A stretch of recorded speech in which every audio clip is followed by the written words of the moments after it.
if you can identify the root, like you've got to get to the root cause of whatever the issue is. And if you could package it and you can clearly identify, go, that's it, then you can address it. And so there's what's called the 5 whys. Example, the car didn't start. Well, why didn't the car start? First question is, well, the battery was dead. Well, why was the battery dead? You keep going through all the steps. And the last one was because the ground cable wasn't the bolt on the ground cable wasn't tight, as an example. Well, why wasn't it tight? Because the manual didn't say you needed to check it.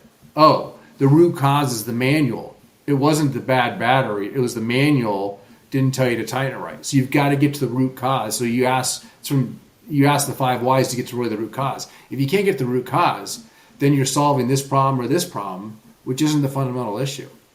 And so until you get to here, you're letting go of the wrong things. But if you can figure out to get to here, then you can let go of the problem, and then you can help move on. So, and that's the hard thing. Yeah, I mean, I just analyzing and identifying, and also, it also takes a lot of accountability too that they don't want to do either. Like sometimes they just don't want to ask those questions because they don't want to get to the root cause. They just rather blame something else. Oh, it's easier. I'm starting to become more comfortable saying this. Like, I don't remember a lot. And part of that is I ruminate a lot. I don't know if it's a good trait or not, but I'm always thinking about the business and always thinking about throwing it out there and solving that. Like, how do I get to the 55 billion? How do I get so that I actually have a meaningful slice of the 55 billion? And how do I get to the steps there? And by the way, that's a long ways off, but how do you get, but you've got to get the steps to get there. And so I'm always thinking about that. So there's other things where I don't do as well in, and I'm not saying I do this well, but I'm saying there's other things that if I'm always ruminating about this, or it's heavy on my mind, or just thinking about it, there's other things that I miss. Like when I'm having conversations with people, I sometimes, like my brain just does not suck those things in unless it's a big memory. Unless it's a big event, I don't always remember it that well. The point I went way off task is you have to figure out what works for you, and you have to figure out how you think, and then be okay to accept who you are and how you think and all that stuff. And some problems you just may not want to solve. You just may not be worth the effort. You can't solve everything, but focus on things that matter for you. So when I'm 85, like, yeah, I regret I didn't solve it, or yeah, I didn't care. Who cares? Like, I don't remember that exact conversation I had with my son or with my kids, but I remember we had a great time. Okay.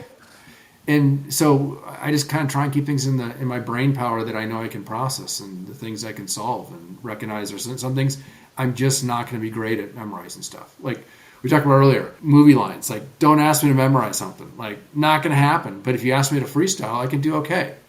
If you give me the subject and I can think about it, I can do okay. But do not ask me to memorize lines. I just know and maybe it's a mental block. Probably is. But I've decided I'm not going to be able to memorize stuff. Okay. Not going to be part of my repertoire. What did you learn during your early military career that you feel like has helped you gain success? Something really simple. Write it down. Mm-hmm. Nothing earth-shattering. Make your list. Write it down. Because if my mind's wandering, always thinking about the big picture, I'm going to forget it. If I don't write it down, I'm going to forget it. I'll get it like 80% right, but that 20% is what matters. So write it down. And so I think you have to look at everyone has to look at themselves and figure out what do they have to do. You asked earlier about 4 years, et cetera, and we kind of joked about this earlier. I didn't have a better alternative. If I had a better alternative, I may have quit. But I didn't have a better alternative.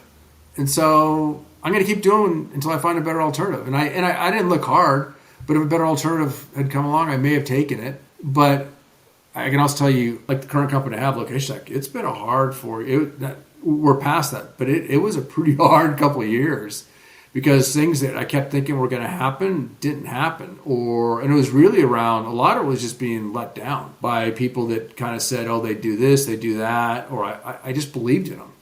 I believed in them too much. And by the way, this is not the core team. The core team has been, and you may have heard talk about this, I've worked with some really, really great people. And my platoons, et cetera, and Admiral McCraven and some others, and some were better than me, and I was better than some. But the current team I'm working with, everyone in their respective roles, every one of them is better than me, like everyone, and that is a chance of a lifetime they hadn't put in me.